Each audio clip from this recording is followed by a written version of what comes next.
สบายดีมื้อนี้วันที่12เดือน5 2025ถือว่าปฏิบัติการพิเศษทางทหารของรัสเซียยูเครนสืบต่อเนาะแต่ว่ามาฮอดปัจจุบันนี้โลกตะวันตกเขาอ่อนแอแล้วเนาะอ่อนแอแล้วกำลังซอกหาทางยากเจรจาอืมยกปัญหาขึ้นมาต้องแนวนั้นต้องแนวนี้ต้องขอเจรจาแนวใดก็ขอเจรจาเนาะโดยเฉพาะทรัมป์เดี๋ยวนี้แม่นบีบให้เซเลนสกีต้องรับข้อเสนอของรัสเซียทั้งเบิดเนาะสิ่งที่รัสเซียเว้ามาแม่นให้รับเบิด ซึ่งเซเลนสกี้เองก็บ่พอใจเนาะบ่พอใจแต่ว่าวันที่15เดือน5นี่มันสิเกิดหรือบ่เนาะการนั้นเอิ้นว่าเจรจาเนาะระหว่างอุกราและรัสเซียแต่แนวใดก็ตามทางรัสเซียนี่บอกแล้วว่าการเจรจามันอยู่ในเงื่อนไขของรัสเซียทั้งหมดจะบ่มีเงื่อนไขของผู้อื่นคันบ่ซั้นแล้วก็บ่ต้องเจเนาะบ่ต้องเจเพราะว่าหยังประวัติศาสตร์มันสอนให้ฮู้แล้วว่าชาติยุโรปทั้งหมดนั่นน่ะแม่นฟาสซิสต์ทั้งหมดเลยฟาสซิสต์ทั้งหมด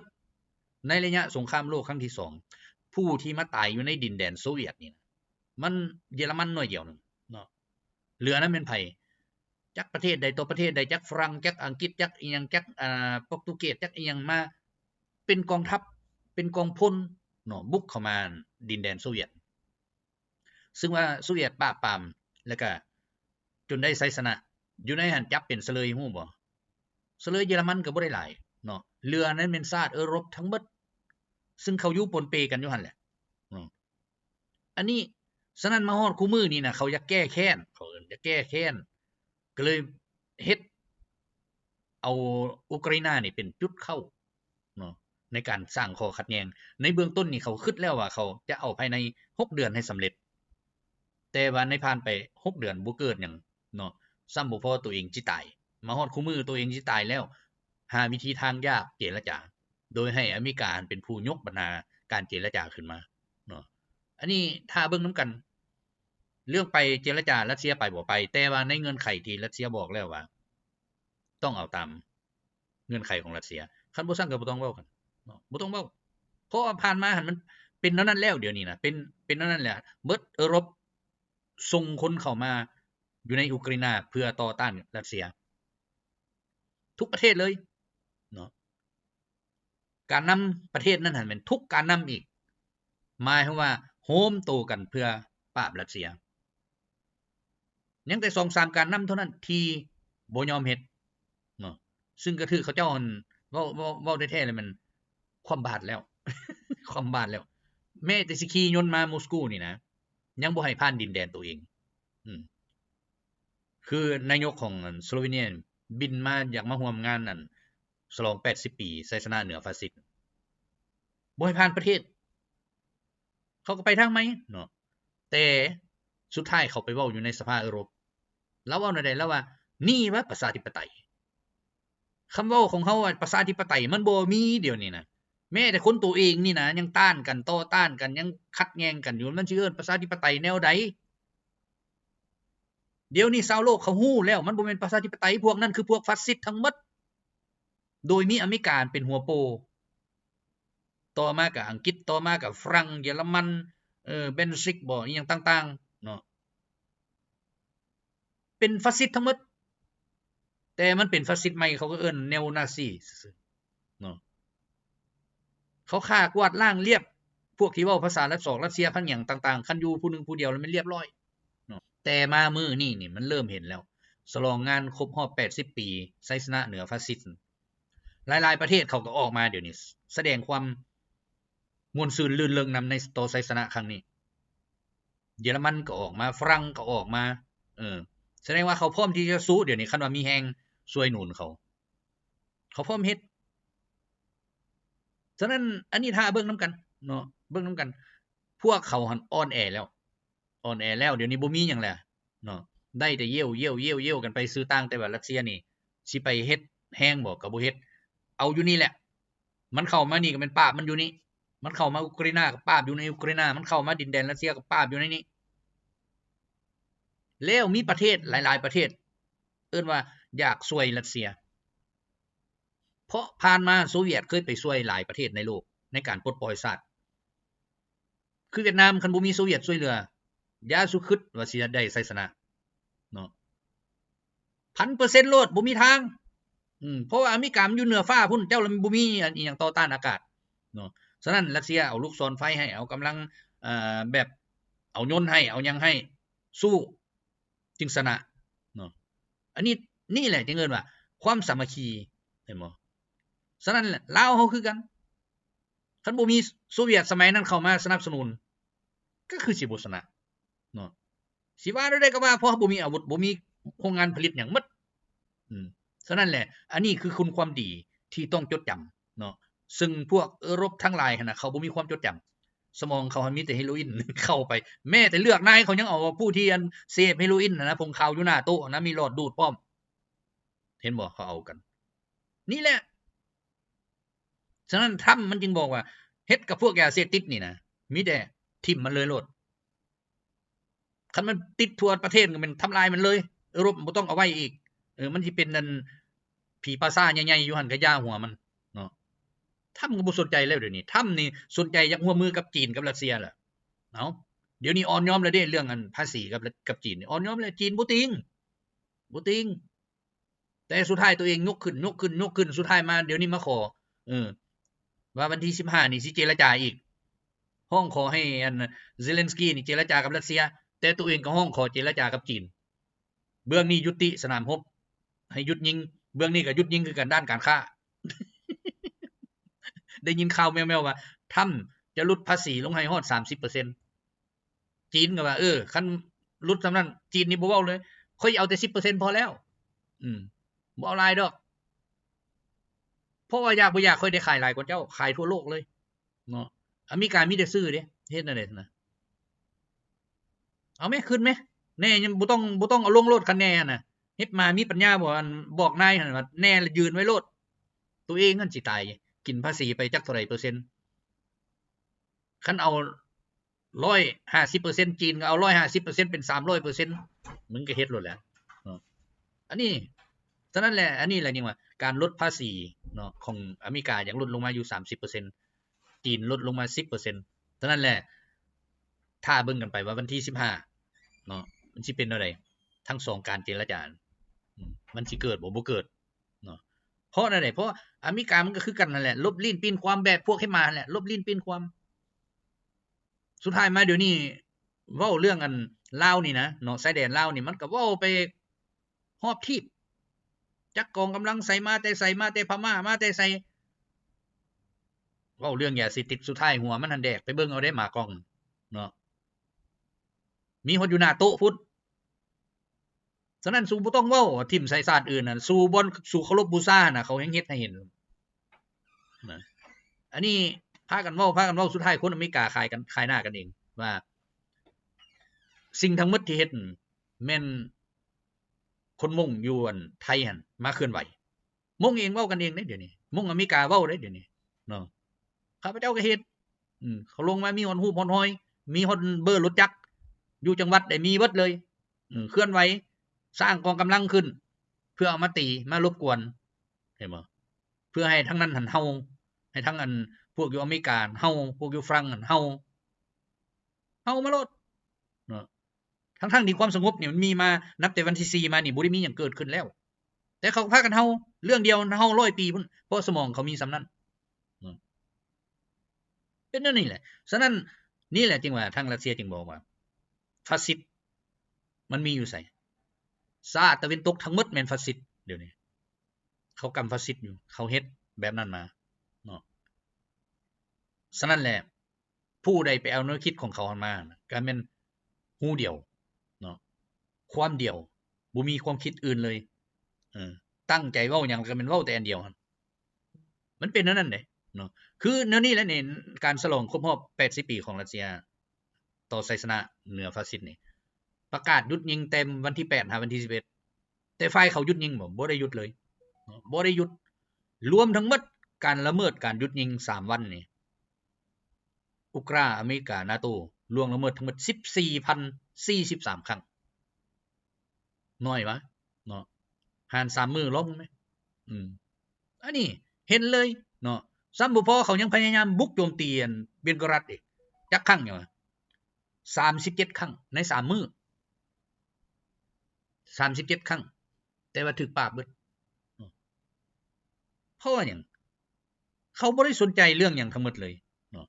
เขาสนใจแต่แนวเดียวว่าเฮ็ดแนวใดสิได้สร้างสถานการณ์ขึ้นแล้วเอาไปเป่าข่าวให้บรรดาฮิปมาทั้งหลายน่ะเฮาไปนํกันเลยนี่นี่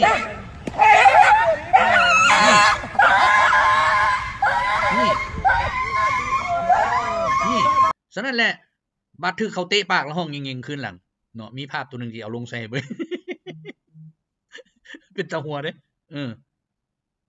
มันก็เฮาไปแหละเฮาอยู่อันส้นตีนของม้าสุดท้ายม้าเฮ็ดให้ก็เป็นจังได๋เห็นบ่อันนี้เฮาเห็นชัดเจนแล้วเนาะการล่วงละเมิดการหยุดยิงทั้งหมดหั่นมือทำอิฐเนาะด้วยปืนใหญ่หรือปืนคกหน้าดินหยังต่างๆ 4,011 ครั้งเห็นบ่บ่ได้แม่นน้อย 4,011 ครั้งบัดนี้ด้วยรถยิงจรวดทั้งหมด62 ครั้งการละเมิดทางด้านนั้นยบคบัดนี้ 9,918 ครั้งเห็นบ่แต่ว่าถูกรัสเซียทำลายไปหลายเนาะอันนี้มันการละเมิดเขาได้นี่ละเมิดเขาเนาะรัสเซียทำลายไปได้ทั้งหมดยบคนี่ก็ถือว่ารุ่นใหญ่รุ่นยนต์ใหญ่หั่นถือว่ายิงตกทั้งหมด58ลำอันนี้เนาะแต่รุ่นน้อยหั่น5-600ลำก็ถือว่าตกแต่ว่าเรือนั้นเดี๋ยวมันไปถึกเป้าหมายพลเรือนถึกเป้าหมายพาหนะขนส่งของผู้โดยสารธรรมดานี่แหละบ่ได้แม่นของทหารของจังหยังดอกเพราะมันเข้าไปบ่ได้เขตนั้นมันก็ไปเอาบรรดารถที่แล่นนํทางนั่นแหละจักรถเก๋งรถอันนั้นของไผและขี่ไปมันเฮ็ดเบิดแล้วมันสิต้องการหยุดยิงเห็นหยังบัดนี้เห็นบ่ฉะนั้นมันจึงประกาศว่าอยากเจรจาถ้าหากรัสเซียหยุดยิงให้รัสเซียก็ว่าเอาสิไปหยุดให้หยังเจก็เจไปโลดตกลงกันได้จึงค่อยหยุดตกบ่ได้ก็ยิงต่อไปเป็นนั่นอันนี้ลิ้นแบบมันเขาเอิ้นว่าพวกขี้กระจอกเนาะตัวเองสิปราศัยแล้วก็ย่อมือขอกรรมการขอพักยกก่อนแทนที่สิเอาตามกติกาเฮ็ดให้มันครบยกโลดนอกก็นอกอยู่หั่นนับก็นับอยู่หั่นโลดเนาะเป็นนั่นบัดนี้มาเบิ่งการรบระหว่างอินเดียกับปากีสถานเนาะเข้มข้น ระยะ4มื้อมามื้อที่5นี่หยุดยิงแบบบ่มีไผยิงไผแล้วก็มาเว้ากันซื่อๆเนาะเบิ่งแนวนึงก็คือกันกับการปะทะกันแบบตลกเฮฮาไปแต่ละฝ่ายออกมาก็เว้ายิงหั่นยิงนี่ยิงทำลายกันอยู่หั่นอยู่นี่สุดท้ายมันบ่ได้หยุดบัดเดียว มันเป็นการหยุดที่คนทั้งโลกงงเนาะอเมริกาก็เข้ามาทันทีเลยค่อยเป็นตัวกลางเฮ็ดให้เขาเจ้าหยุดทั้งๆที่ว่าบ่ฮู้เขาหยุดกันเองเนาะหยุดกันเองประกาศกันเองนับแต่มื้อวันที่เท่านี้ไปหยุดยิงตีกันมา4มื้อจักจรวดจักยนต์รบจักอีหยังเฮ็ดกันมาคักแน่ฮอดมื้อที่4ประกาศหยุดยิงดีเนาะเพื่อโลกนี้สิได้มีสันติภาพแต่ว่าจะสู้ให้ปะทะกันเกิดขึ้นอีกครั้งนึงเนาะมันอันนี้แหละเขาเอิ้นว่าหรือเขาเจ้าอาจจะได้ยินว่าคันปะทะกันต่อไปมันสิตายเฮา 2-300 ล้านแล้วเขาเซากันเองบ่เนาะหรือว่าแนวใดอันนี้เป็นการดีอันนึงเนาะที่ว่าหยุดยิงเพื่อเข้ามาโต๊ะเจรจาเนาะอาจจะวันที่15คือกันเนาะอาจจะมีการเจรจาระหว่าง2ผู้บัญชาการของอินเดียและปากีสถานเพื่อเจรจาเฮ็ดแนวใดให้หยุดยิงถาวรเนาะบ่ให้เกิดกันอีกเรื่องนั้นนี่บ่ให้มีปัญหาอีกเพราะว่าผ่านมามันเกิดขึ้นมันก็มีปัญหาแล้วเนาะคนตายทั้ง2ฝั่ง2ฝ่ายพลเรือนก็ตายทหารก็ตายหยังก็ตายมันเกิดเรื่องนั้นนี่ถือว่ามันบ่ดีเนาะซัมบ่พอเป็น2ประเทศที่มีอาวุธนิวเคลียร์อยู่ในครอบครองเนาะอันนี้คืออันตรายที่สุดฉะนั้นคันเขาหยุดได้นั่นนี่ก็ถือว่าเป็นการดีย่อมือใส่หัวเลยเนาะขอบอกขอบใจที่ว่าบ่ให้มันยืดเยื้อยาวนานไป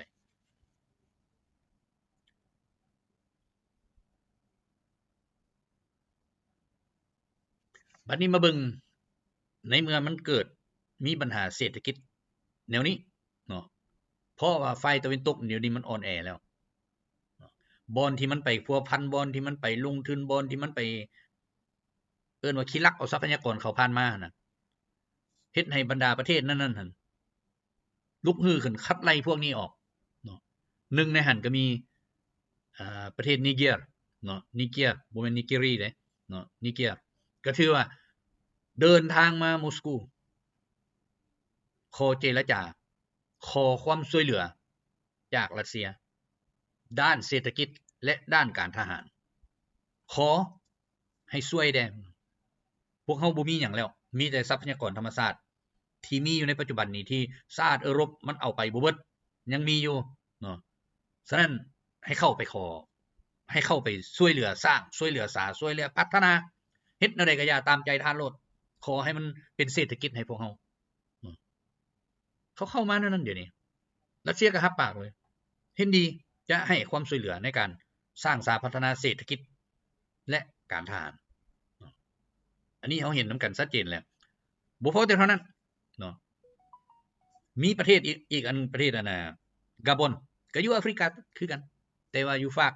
ตะวันตกของแอฟริกาเนาะนิเกียอยู่ทางเหนือภาคเหนือทางกลางภาคเหนือของแอฟริกาฉะนั้นกาบอนนี่คือกันบอกว่า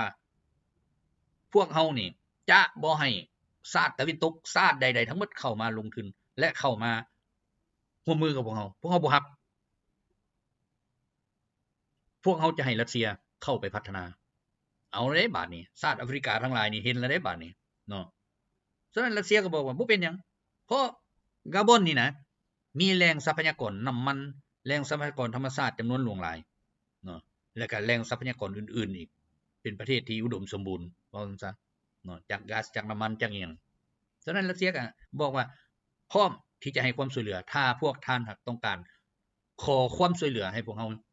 าจะเฮ็ดให้เนาะบ่ได้มีปัญหาเฮ็ดแบบยืนยงให้อีกเพราะว่าหยังในประวัติศาสตร์ผ่านมานี่นะคันสิเว้าแล้วรัสเซียบ่เคยรุกรานชาติใดบ่เคยไปปุ้นชาติใดเข้าไปบ่อนใดมีแต่สร้างมีแต่สาเอ้าในบรรดาอดีต15ประเทศอยู่ในสหภาพโซเวียตมีประเทศใดแน่ที่ว่าเจริญเมื่อก่อนบ่มีประเทศที่ทุกข์ยากทั้งหมดเอ้าคืออุซเบกิสถานก็มีหยังก็บ่ได้มีหยังเอิ้นว่าเป็นทะเลทรายเศรษฐกิจก็บ่มีหยังหลายพื้นฐานเศรษฐกิจมันก็บ่มีหยังหลายมีกสิกรรมแต่ว่าโซเวียตไปสร้างให้จนกลายเป็นประเทศที่มีเศรษฐกิจมีอุตสาหกรรมมี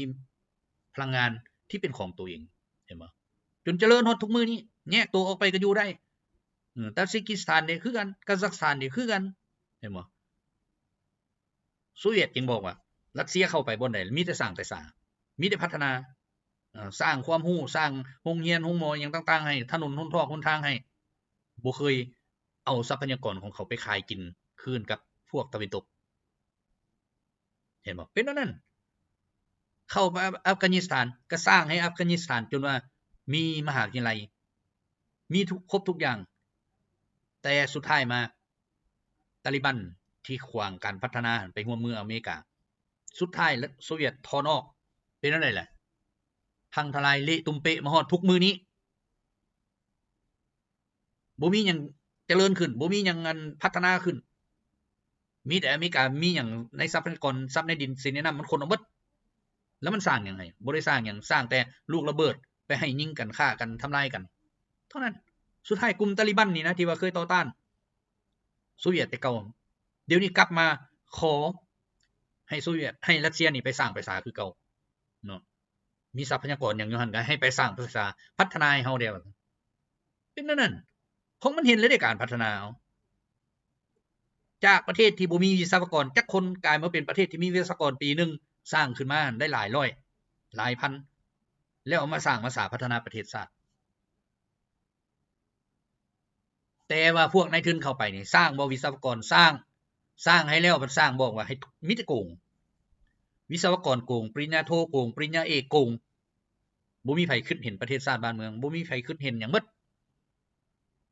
คำศัพท์นำหน้าน่ะเป็นวุฒิของการโกงทั้งหมดมอบให้เนาะโกงบ่ไหนเฮ็ดหยังก็แม่นต้องการเปอร์เซ็นต์เฮ็ดหยังต้องการเอิ้นว่าความสะดวกความสบายผู้ใดขัดขวางก็ถือว่าผู้นั้นต่อต้านเห็นบ่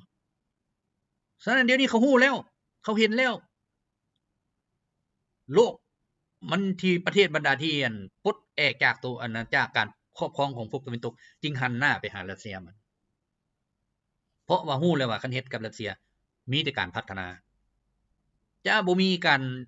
ยึดบ่อนนั้นยึดบ่อนนี้เอามอบบ่อนนั้นบ่อนนี้ให้ผู้นั้นผู้นี้เพื่อไปสร้างเป็นความร่ำรวยของเขาบ่มี บรรดาเศรษฐีทั้งหลายอยู่ในรัสเซียเดี๋ยวนี้เขาก็สร้างเป็นตัวเมืองสร้างหยังต่างๆผู้ใดเฮ็ดหยังก็อย่าต้องได้สร้างมอบประชาชนมอบคนมอบการจะตั้งให้ถือว่าเอาไปบรรษาไปเฮ็ดคือหมู่ข้าพเจ้าที่ว่า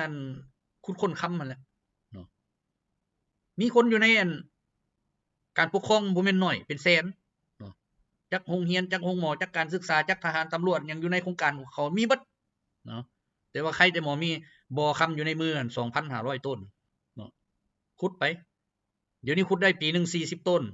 2,500 ต้นนี่ก็โอ้หลายปีเนาะรุ่นลูกรุ่นหลานก็ยังขุดบ่หมดอยู่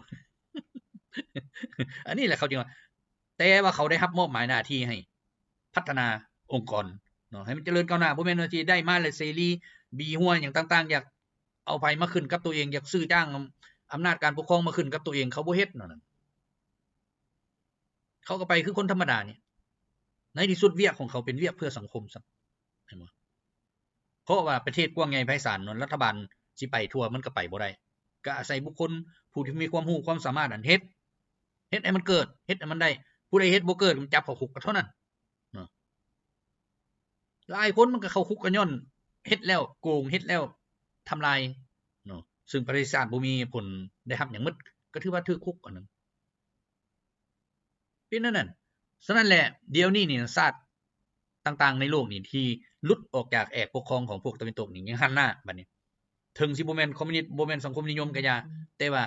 แนวคิดและหลักการของการพัฒนาของเขามันยังไปแบบรูปแบบเฮ็ดเพื่อปวงชนเฮ็ดเพื่อประชาชน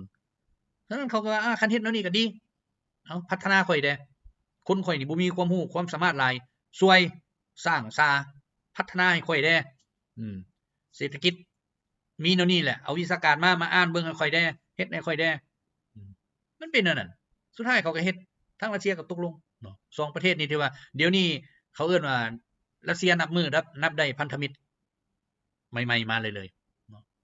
บ่เว้นแต่ละวันผู้ใด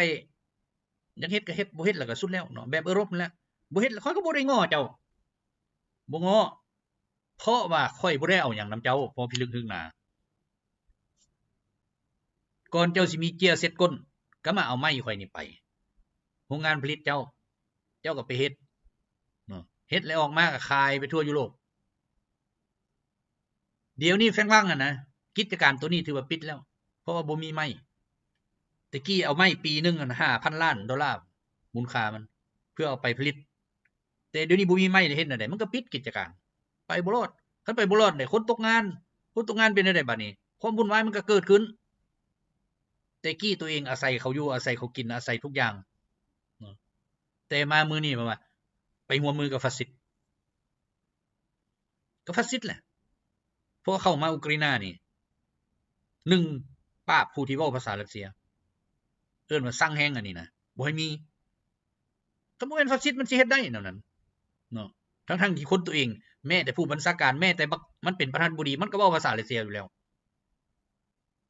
แต่ว่ามามื้อนึงเขาเอิ้นว่าเป็นงัวลืมตีนสุดท้ายมากลายเป็นประเทศนั่นแหละต่อต้านรัสเซียดึงผู้นั้นดึงผู้นี้มามันเมื่อก่อนมันดึงได้แท้แต่มามื้อนี้เขาเฮ็ดหมดแล้วอยากเขาก็ยังเฮ็ดสุดขีดแหละแต่มันเฮ็ดบ่ได้เดี๋ยวนี้เฮ็ดบ่ได้เห็นบ่อเมริกาบุอิงอเมริกาเดี๋ยวนี้มีปัญหาขี่ขึ้นไปหน่อยนึงมีปัญหาโลดเพราะว่าหยังย้อนว่าสิ่งที่เจ้าไปเฮ็ดนะอะไรสำหรับซ่อมแปลงอะไรสำหรับเปลี่ยนไทยเป็นของปลอมทั้งหมดคือข้าพเจ้าเคยเว้ามานั่นแหละ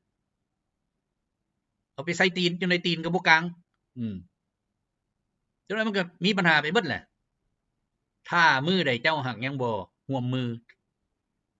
กับรัสเซียและจีนฉะนั้นทรัมป์มันก็คิดแล้วเดี๋ยวนี้ยุโรปทิ่มได้เลยเนาะบ่ร่วมมือกับยามยุโรปขอแต่จีนกับรัสเซียนี่ร่วมมือนำพอคันเป็นอันนั้นเป็นได้บัดนี้ก็ต้องได้ลดภาษีเห็นบ่เพราะว่าสินค้าต่างๆที่เข้าไปจากจีนเอาเจ้าขึ้นไป100ปลายค่อยก็สิขึ้นคือกัน100ปลายสุดท้ายมาเป็นอันใดตายเองซ้ำบ่พอเขาบ่เอาอีกดอลลาร์เนาะเดี๋ยวนี้นี่จะมีการเทขายดอลลาร์ออกนี่นะ2 ล้านล้านถ้าเบิ่งแม่มันสิเป็นจังได๋ เฉพาะปีสิมานี่เด้เขามีแผนการแล้วได้นี่เขาสิเทเอาทิ่มได้นี่2 ล้านจักหน่อยจักหลายแล้วแม้แต่2 ล้านยังบ่เคยเห็นจักเทื่อนี่ อันนี้ว่า2 ล้านคันเขาเทสำนั้นมันสิซ้ำใดบัดนี้มันสิบ่เป็นเจี้ยปิวว่อนอยู่อะฉะนั้นทำมันได้ยินแล้วเดี๋ยวนี้ยินแล้วตัวนี้น่ะอยากรักษาตัวนี้ได้ต้องเฮ็ดอะไรต้องร่วมมือกับไผบัดนี้มีแต่2ประเทศนี่ที่จะร่วมมือได้ไปร่วมมือกับบรรดาชาติตะวันตกทั้งหลายหั่นกับอันอาซีจำนวน2ประเทศนั่นน่ะแม่นรักษาบ่ได้ตัวนี้รักษาบ่ได้ฉะนั้นแหละตัวนี้แหละบีบบังคับให้อเมริกาต้องยอมเนาะยอมจีนเพราะว่าจีนมารัสเซียบางแล้วนี่ในการเดินสวนสนามฉลองชัยชนะนี่นะเขาเว้ากันตื้มอีกแล้วพวกเขาต้องเด็ดขาดเฮ็ดกับพวกนี้ต้องเด็ดขาดเนาะฉะนั้นน่ะบ่มีคำว่าอ่อนยอมบ่ให้มีเพราะว่าเขาปราศัยเฮาฮอบด้านแล้วเดี๋ยวนี้ด้านเศรษฐกิจเขาก็ปราศัยแล้วด้านการทหารแฮงบ่เว้าแล้วบ่เว้าฮอดเลยซะไปรวมเบิดประเทศตะวันตกหั่นน่ะญี่ปุ่นเกาหลีใต้บ่แม่นเกาหลีเหนือเด้บ่มีความสามารถที่สู้กับประเทศเดียวได้ดอกสู้กับไผเกาหลีเหนือ อันนี้เพราะเกาหลีเหนือนี่มีพร้อมเลยเดี๋ยวนี้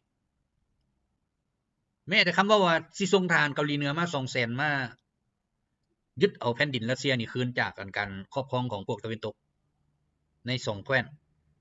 ซาปารุเซียกับเคเซนเขาก็ยังห้องตายไปแล้วเดี๋ยวนี้แต่ละส่งข่าวอยู่บ่เป็นเลยเกาหลีสิส่งคนมาแนวนั้นแนวนี้สหประชาชาตินี่ต้องได้เบิ่งต้องเพิ่มมาตรการความบาดมันเบิดแล้วมาตรการความบาดน่ะมันยังแต่อันเดียวคือคนนิวเคลียร์น่ะมาตีกันเดี๋ยวนี้เพราะอันอื่นมันบ่มีเลยดิแต่ว่าคันสิใส่ยนต์มาก็มาบ่ได้บินขึ้นมาเข้ามาในวงอันรัศมี 5-600 กิโลเขาก็ฮู้อยู่ในหันมีหัวนิวเคลียร์เขาก็ยิงทิ่มแต่คันเขาปล่อยคืนนี่เขายิงเป็นจรวดไปเอาบ่ได้ความไวมันเหนือแสงเหนือเสียงมันเป็นนั่นน่ะฉะนั้นเขาก็เลยหาวิธีเดี๋ยวนี้หาวิธีแนวใดก็ได้เจรจาให้มันค่อยสงบด้านการค้ากับจีนสงบด้านนั้นการทหารกับรัสเซียฉะนั้นมันส่งสนามตัวนี้นี่นะจีนกับรัสเซียเอาไปแล้วบัดนี้อยู่ในนี่มี2ตัวยืนผู้นึงเอาสงครามการค้าผู้นึงเอาสงครามด้านอาวุธแต่พวกนั้นตะวันตกมันรับทั้ง2สงครามเลยบัดนี้ทั้งสงครามอาวุธทั้งสงครามเศรษฐกิจตายบ่บัดนี้มันสิมี50ประเทศก็เซิ้นหัวมันโลดเพราะว่าแต่ละประเทศมันบ่ได้มีทรัพยากรธรรมชาติบ่ได้มีอาศัยหมู่กินฉะนั้นแหละสิไปลิ้นกับเขามันลิ้นบ่ได้เดี๋ยวนี้เขาละจักอีหยังตัวมีแต่ปืนสั้นเขามีครบเบิดเลยเดี๋ยวนี้ปืนยาวปืนคกปืนอีหยังปืนยังมีเบิดเนาะตัวเองมีแต่ปืนสั้นเฮ็ดได้สิสู้ได้บัดหมดเนาะสภาพของตะวันตกชาติตะวันตกนี่หมดแล้วคนกันมาจักเท่าใดเรื่องอาวุธเดี๋ยวนี้บรรดานักข่าวนักวิจารณ์นักหยังต่างๆของโลกตะวันตกเองออกมาเว้าคนอาวุธราคาตั้งเป็นล้านฮอด10 ล้านแต่มาให้ยบคของรัสเซียที่มีมูลค่าบ่ฮอดพันทำลายเอาเครื่องยิงหิมะสุดนึงมันเท่าไหร่มันบ่ได้แม่นถูก 5-6 ล้านยบคพันเดียวน่ะไปยิงทิ่มแล้วอับรามเท่าไหร่ 7-8 ล้านยบคไปเฮ็ดโซ่มันหักมันขาดแล้วก็แล้ว จูงเนาะพากันจูงเอาโลดน้ำหนัก 7-80 ตันเห็นบ่ฉะนั้นแหละเดียวนี่น่ะมันเป็นสงครามรูปแบบใหม่ด้านการทหารผู้ใดมีเทคโนโลยีผู้ใดมีดาวเทียมผู้ใดมียบคหลายๆยิ่งน้อยเท่าใดยิ่งได้ดีเท่านั้นจังน้อยบรรดาในพลในพันที่บัญชาการเขาเฮ็ดคือแมงวันนี่บินไปแอดระเบิดตึ้มใส่อันในแก้วหูมันก็ตายเลยคนน่ะแอดเข้าไปบินเข้าช่องหูก็ระเบิดตัวเองตายบ่ตายมันบ่ได้ยากมูลค่ามันเท่าไหร่ผลิตนั่นคันผลิตจำนวนหลายมันก็มีเท่าไหร่นึงบ่ได้แพงเนาะใช้ถ่านอยู่นี่ถ่านรัสเซียมีเลยดิมีอายุการนำใช้ฮอด50 ปีพุ่นบ่เบิดฉะนั้นมันจึงบินใส่มันก็บินได้แหละซ้ำแมงวันนี่ เอาท่านตัวนั้นยัดใส่50ปีบินแม่มันติเนาะต่างแต่ว่าเครื่องควบคุมมันสิเฮ็ดควบคุมได้จักแมตเท่านั้นจนนั้นมันควบคุมไกลขึ้นน้อยแล้วก็ไกลขึ้นก็จังเบิ่งเขาลิ้นกันอย่างนั้นเดี๋ยวนี้บ่แม่นเขาสิมาผลิตอาวุธโอ้มีเอ่ออันนั้นอันนี้บักใหญ่ๆบ่ได้แล้วเดี๋ยวนี้นะ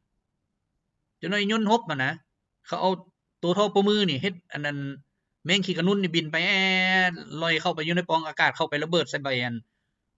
หัวอัน iPhone มันเด้เฮ็ดแนวใดตายหั่นบ่บินบ่ได้หั่นบ่อันนี้ต่อไปมันสิเป็นสงครามแนวนั้นเทคโนโลยีน้อยเท่าใดแฮ่งดีเท่านั้นชนะพวกเทคโนโลยีใหญ่ๆใหญ่ๆนี่มันตายซื่อๆบัดนี้แล้วการพัฒนามันทันเขาบ่ทันแล้วเดี๋ยวนี้บ่ทันแล้วอเมริกาเฮ็ดลูกศรไฟอัน5มักก็ยังบ่ได้เท่าคู่มือนี่แล้วชาติยุโรปเด้ล่ะเฮ็ดได้ฮอดไสล่ะพัฒนาฮอดไสบ่ได้ย้อนพากันดูดแต่ผงขาวอยู่หั่นเนาะจนได้เสื่องกันนักข่าวรู้เข้าไปเสื่องบ่ทันจนได้ภาพออกมาเห็นประจักษ์ตาเลยเห็นบ่มีฮอดทอดูดมีฮอด อันนี้แหละสิ่งที่พวกเฮ็ดมาทั้งหลายน่ะพากันชื่นชมพากันมักพากันฮักหอมก็ย้อนหยังก็ย้อนพวกนี้มักแนวนี้มันเฮาคู่มือก็ย้อนหยังเขาเอาผงขาวให้มันดูดมันก็เฮาคันบ่ได้ผงขาวมันก็เฮาบ่เนาะ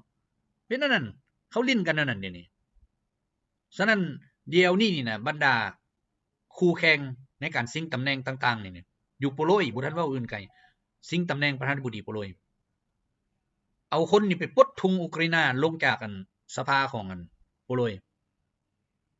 มีทุงอุกราอินาอยู่ใส่เอาลงวัดทิ่มลงขี้ดินนั่นเข้ามาอันนี้บ่แม่นประเทศอุกราอินาเอามาไว้หยังเขาแล้วต่อไปนี่นะถ้าว่าเลือกได้เป็นประธานาธิบดีจะร่วมมือรัสเซียบ่ต้องร่วมแม่มันแหละอันพวกตะวันตกเขาว่าประกาศตัวเองเป็นประเทศตะวันออกแล้วก็แล้วบ่ต้องไปอยู่นำตะวันตกเอาแล้วได้บาดนี้เริ่มกันแล้วเด้เนาะฉะนั้นแหละพวกเขาเอิ้นว่าที่อันเดินทรายไปทางตะวันออกนี่นะอยู่ในตะวันตกเขาปราบสุดขีดเลยปราบสุดขีดแม้แต่อยู่อุกราอินานี่เขาก็ยังให้ปราบฝ่ายค้านดังบ่ได้เนาะ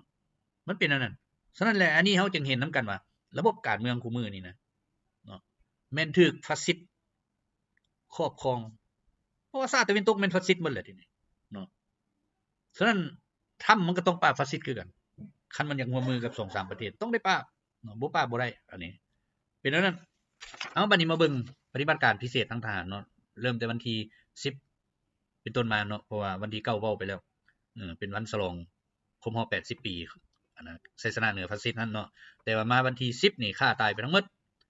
780บักวันที่11ฆ่าตายไปทั้งหมด 1,130 บักวันที่12ฆ่าตายไปทั้งหมด 1,280 บักรวม3วันนี่มัน 3,190 บักบัดนี้มาเบิ่งตัวเลขนับแต่มื้อปฏิบัติการมาฮอดมื้อวันที่12เดือน5 2025นี้เนาะก็ถือว่ายิงกันไปทั้งหมด662ลำทำลายเฮลิคอปเตอร์ไปทั้งหมด283ลำทำลายยนต์บ่มีคนขับไปทั้งหมด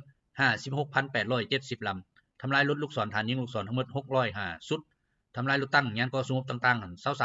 23,289 คันทำลายรถยิงจรวดหลายลำกล้องทั้งหมด 1,562 คันทำลายปืนใหญ่ปืนพกในดินทั้งหมด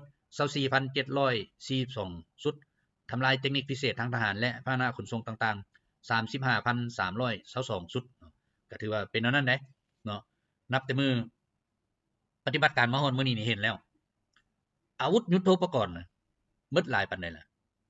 รถตั้งยานเกาะ 23,289 คันนี่ถือว่า50ประเทศมารวมกันเกือบหมดส่ำนั้นแหละบ่อยากมีแล้วเดี๋ยวนี้บ่มีแล้วอยู่ไสโรงงานผลิตอยู่ไสทรัพยากรที่ป้อนโรงงานผลิตคันเจ้าเฮ็ดแนวนี้ก็ถือว่าเจ้าความบาดเขาเนี่ยเจ้าบ่มีอันสิเข้าไปผลิต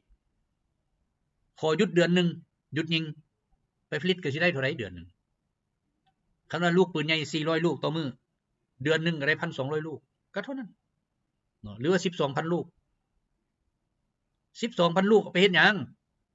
เปิดใหม่มันก็หมดอีกเพียงแต่2มื้อเท่านั้นหมดเพราะอุกราอินายิงมื้อนึง 50,000 ลูกเอ้า